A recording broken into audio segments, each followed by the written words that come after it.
name is Manya Puppione, and I am the head coach at Marymount University in Arlington, Virginia. Okay, perfect. Could you tell us a little bit about Marymount and specifically what you would want players to know about Marymount in the program? Yes, absolutely. So Marymount was a Division III school located in Arlington, which is just southwest of DC. So for us, that is a big appeal for many recruits. We have a lot of professional education connections with different businesses and corporations that are in DC. So for us, we're very academically focused. We have a lot of majors like a lot of health sciences, like nursing, PT, exercise science, pre-med, bio, but we also have psychology, criminal justice, forensics, if you want to go more of like the FBI route, but we also have a really good business and technology program. We have education, a lot of other majors that are, very well known, and believe that our interior and fashion design program is highly rated in the area. So, for us, Marymount is strong in academics. We're our own little small community in Arlington, so we have the best of both worlds with being so close to DC, but not being directly in the community of DC. And then as far as the athletic department, we're very tight-knit family. We're very supportive of each other. With the women's soccer team, we are our own little sisterhood. We're very close. We have a lot of fun. We teach a lot of cool soccer stuff. So overall, it's just a good, fun, positive experience for our student athletes. Wonderful. Now about yourself a little bit, I was looking online and I saw one kind of quote from you that really struck with me when someone asked about what you look for or what a coach that fails, what are some of the characteristics? And I think you hit on one that from a player perspective would really, really appeal. And that's kind of looking at yourself to see what you could also improve on. How would you call your coaching style? How would you describe your coaching style? Like if I'm a player coming in to the Marymount program, what would I expect? For me, as a player, I've had a lot of great coaches, but I've also had a lot of bad coaches. And, for me, I was always looking to put myself in uncomfortable positions because that is how you grow and how you learn about yourself and, how you become a better version of yourself. So for me, and my players now that I'm a coach, I'm on the other side of things. I am looking to be more of like a mentor and a guide for my players. I'm going to help them along this journey because college is such a pivotal time in your own personal growth and development journey. So I'm not going to give you all the answers, but I will challenge you and push you and motivate you and encourage you. So I'm not going to be the coach on the sideline telling you to do A, B, C, D, and E. I'm going to give you these situations and I'm going to help you, have yourself make those own decisions for you. And then we're going to talk about it. If you chose A, why did you chose A? Did you see option B, C, D? Can we show you on video? So we're just looking to provide, resources and ways of, helping you problem solve and go on and off the field. Wonderful. Now you spent a few years at University of Maryland as an assistant coach. Do you see a huge difference between being assistant coach and a head coach? Absolutely. Having been on both sides, as an assistant, I, had a pretty free role to, come up with these great ideas and just ways of doing things, and, just problem solving and like the plans to go forward with something. But like as a head coach, like you're that one making that decision to implement things. And if it doesn't work out, like it's on you as a head coach. So, I have a very wonderful staff that, we all sort of help each other out. We're very different, but also very similar. So, like my weaknesses are covered by one of my assistant coaches and we talk about a lot of things and I am very open to listening to their ideas and helping them to understand that, okay, like if we're going to go with this, this decision, like this is how we need to implement it. This needs to be plan B, C, D if plan A doesn't, work out because, having been in that coach position and presenting things to my head coach and like, whether he did it or not, like it's on that head coach if things don't work out, or if they do work out, great. But yeah, there's definitely a big difference between the two, so I'm very cognizant of that when I talk to my staff, and like I allow them opportunities to lead and be that sort of quote unquote head coach in that session or in that team meeting, and because I want them to experience what it's like for me in making all these decisions as well. Got you. Perfect. So obviously, with the current climate, with the COVID-19, this is a huge transition for really everyone, but specifically for you in the whole recruiting portion of things, with no more tournaments going on, a lot of them canceled, Jefferson Cup, Maryland Cup, all those different, tournaments.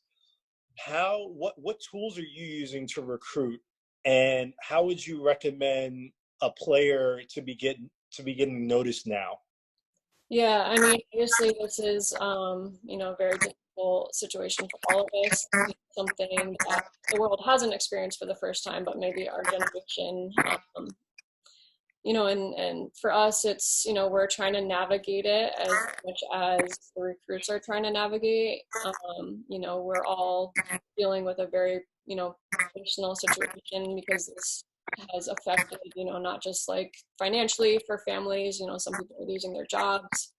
Like our spring season got completely canceled. Our spring sports lost out on, their spring season. So these past couple of weeks have been, very busy, really productive in a way of navigating how to better themselves the situation, come up with new recruiting plans so we can stay connected to our own team. I guess my team, like we just had a Zoom meeting today, and like it's just so weird seeing them on the screen, but that's our reality right now. And we just need to remember that our right now is not our forever, that we're going to come out stronger after this situation, and a little bit more of an appreciation for being on the field together. So when my team complains about doing fitness, I'm going to be like, remember when we can do fitness together as a team. So we're just taking the positives out of this in terms of like our own recruiting situation.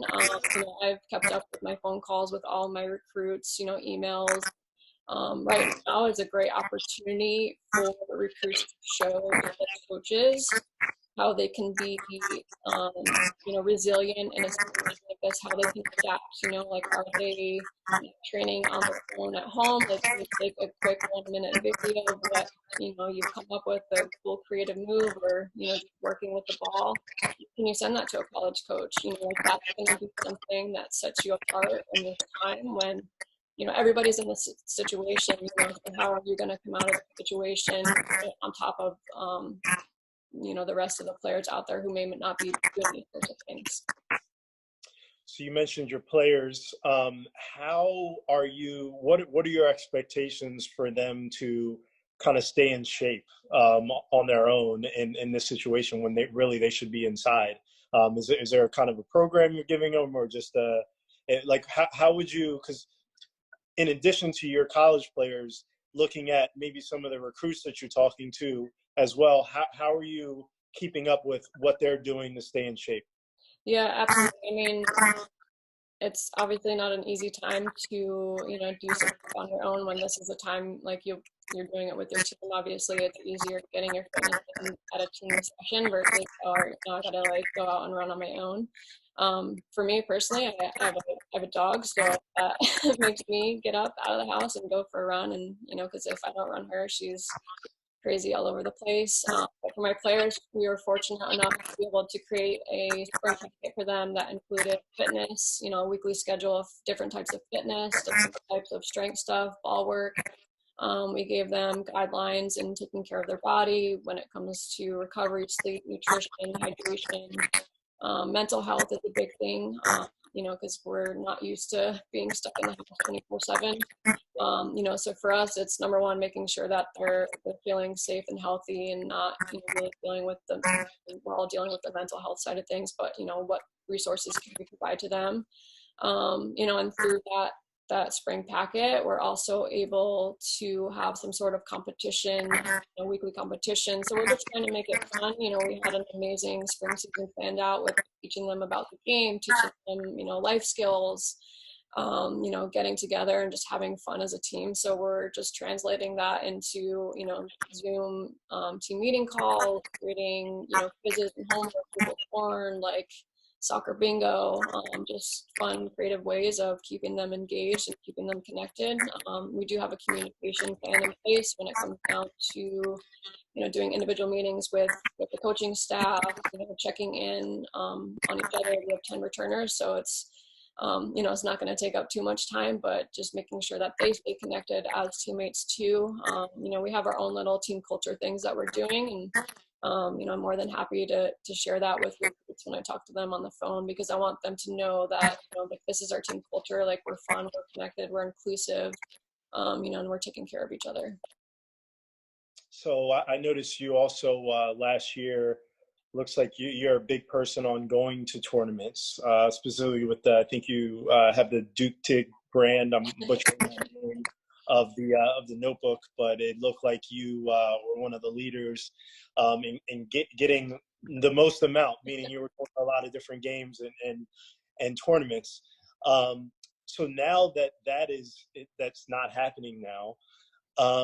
How could you see other players? Like, so if I had players that have maybe footage from back in January, February, before all this stuff, and these players also have that footage, what would make you notice them? Would you expect an email a day?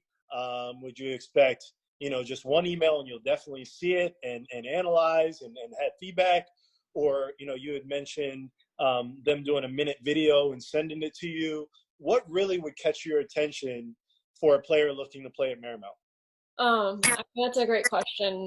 One of the things, I guess, that comes with the job of being a head coach of a college team is, you know, we're in touch with our current players, our alumni, and then, you know, 3 or 4 classes of recruits as well. So you can imagine how many emails I get a day. And how many other things I need to do, you know, in the meantime. Before it was recruiting, it was team sessions. So my schedule is cleared a little bit. So now I do have a little bit more time to actually sit down and go through emails. And I love video. Like, I love recruiting. I love watching, you know, players play and just imagining how they would fit in with, you know, like, our style of play. You know, so for during this time when I do have a little bit more time, like an email with a highlight video. And I like watching, you know, different events, different environments that players are in, whether it's, you know, a smaller showcase or it's like an ID clinic, a tournament. Like, you know, you're playing a game in like the pouring rain, and then, you know, the next game you're playing when it's like 90 degrees outside. Like, I want to see players in different environments, you know, just see how resilient they are as a player. And you know, also the 1-minute videos. If you send me an email and say, hey coach, check out this like shot that I did, like, yeah, that's gonna catch my eye. Like, you know, I'm gonna eventually see it. You know, I've got a little bit more time now, and if I don't respond, don't be afraid to be in that email.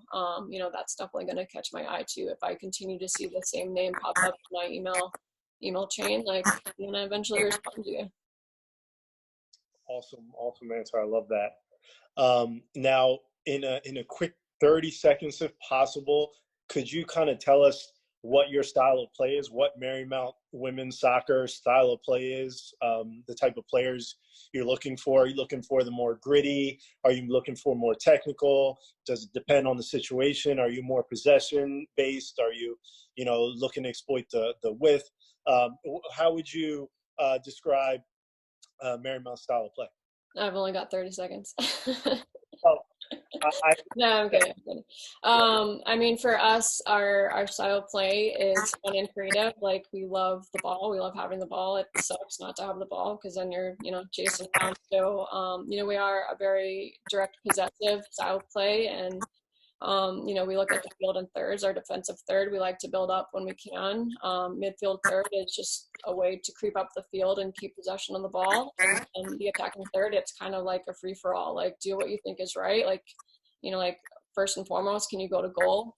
if not, can you set yourself up to go to goal? If not, can you set someone else up to go to goal? So, I mean, we have different vocabulary and principles of play that we use in each of the thirds.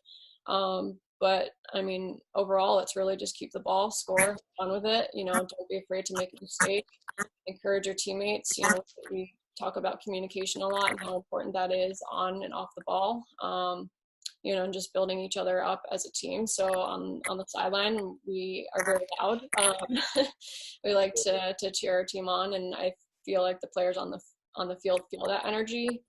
So for us, I value all different types of players. I think in the system of play that we have and the formations that we have, like, we value every single type of player. So you can be a smaller player like me. Like, I was literally under 5 feet tall, like most of my career, like maybe hit 5'2" as a professional. But, like, I was quick, I was crafty, I use my speed. So we look for players who, like, they know their strengths and they use them. So you can be more of like that holding mid who's like strong and maybe not as mobile, but like you're crushing players, you're playmaking from there. So, when we see you play, it's like I said before, it's like, how would you fit into our style of play? Where would you fit in this formation? Because we play different formations. We play not to give away our secrets, but we played a 3-5-2, 4-4-2 box, typical 4-3-3. So we're just looking to expand, just kind of like our tool belt, or like our weaponry that we have to compete against teams, because the more different types of players that we have, like, the more powerful we're going to be. So it's not really ever, I don't like that player because she's not as quick as other players. It's no, where can we put her on the field to utilize her strengths, what can we use her in our game plan. Yeah, and I think one of the biggest things I saw was that I mean, you guys had a player who's, I think, led the conference maybe in goals, and we love goals. What enables your players? I think you guys might have been third or fourth in the conference in goals scored. That's not an easy task. What enables you guys to score so many goals? I mean, I think it's just for players and their freedom to be creative and problem solve themselves. I mean, we did work a lot on finishing and pattern play from the midfield up to the goal. We had certain quote unquote rules of if you're end line, like, you're not trying to hit a shot where you have like a 1-degree chance of scoring. It's like, no, you're dropping it back to the 12 for a midfielder to come on and crash it. So we had set plays that we worked on, but it was really keeping those principles of can you go to goal, can you shoot, can you dribble to shoot, can you shoot, can you combine to shoot, can you set someone else up for a shot? Like, second, third, it's like, you're going to goal. Like, making those decisions, for yourself and for your teammates. It was more creative on the players, and then us, like, okay, you need to do it this way. Perfect. And just the last couple questions for you. This was specifically from a parent. Do you have any concerns about the future of the NCAA? Meaning, there's been a lot of rumors that a lot of colleges are going to be going online. Do you see Marymount falling into that? And if it did, how would that look for a collegiate athlete? Right. Does the parent mean like education going online with classes and just not like a specific location? Right. So, like, I think what they were alluding to is they wouldn't be on campus; they would be online. And then, how would that work if all the classes are online, but Right. yet they're expected to play for the school? Would that change specifically the same opportunities that the athletes get today? Yeah, that's a good question. I've actually never had to answer that question before, but I think Marymount is special in itself that, like, it's not going 100% online. Yes, we do offer online classes, and that's just a great platform and for students to have the option to try out an online class. But I mean, we're with our president and her strategic plan, like, we're not going 100% online.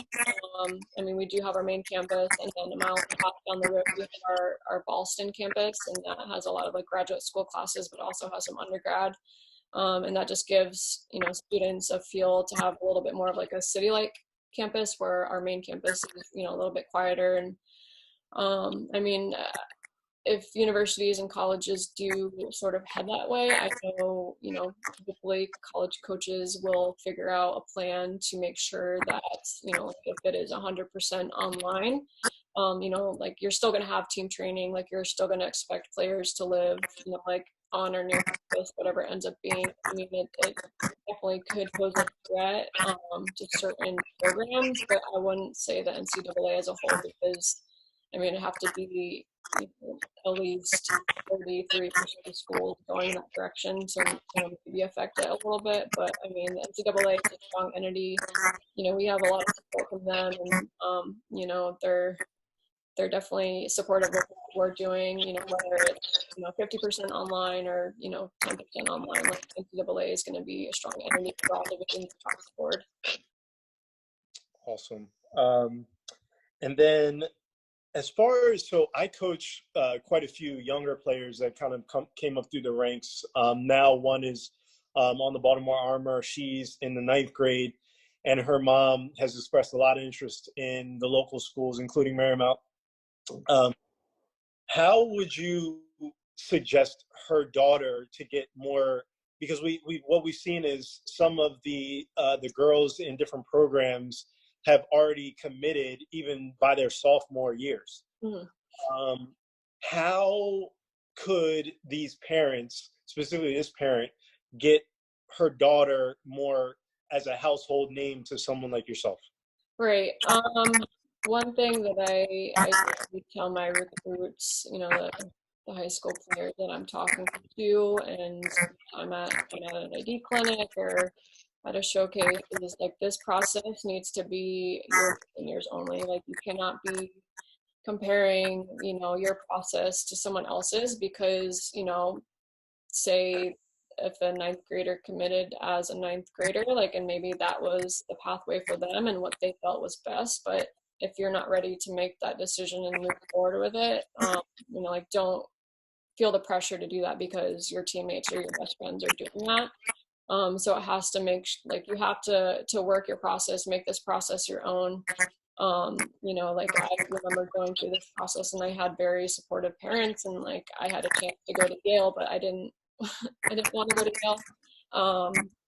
I wanted to, get out of Connecticut, and I went across the country to Arizona State. Like, they were very, as much as they wanted me to go to Yale, like, they were supportive in me making my own decisions and, blazing my own path, and, growing through that process of trying to figure out, okay, what's my next step, in terms of academics and soccer-wise. So for me, it should be academics first and foremost when you're looking at schools. Even if you do want to play professional soccer at some point, you gotta move on and move into the real world. So academics is important.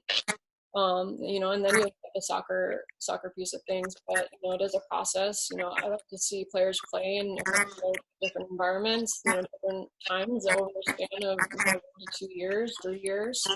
We talk to them on the phone, we get them on campus. So it takes some time, but sometimes that process is a little bit quicker for others. But in order to get on my radar, and for me to really want you to come be a part of this Marymount women's soccer family, like, to be involved with that process, you have to start that process somewhere. So whether it's an email, cell phone numbers attached to my emails, if you're sending a text, like, we have to establish a relationship and a connection. And over time that becomes, okay, I want this recruit to be a part of my family because they're going to add to our program and we're going to help her grow. So it's not just, oh, like, I see this player play once, like, she's a fantastic player, she can be a terrible teammate and not a good person. I don't want that. I don't want to bring that into, my family that I'm growing. Like, I'm very protective of my family, and like, the process of getting to know the recruit and their family too. Love that. Okay, well, I think, is there anything else that I didn't cover that you'd like to say? I'm trying to think. Put me on the spot. Having been through this process myself, many years ago, and I didn't commit till the fall of my senior year.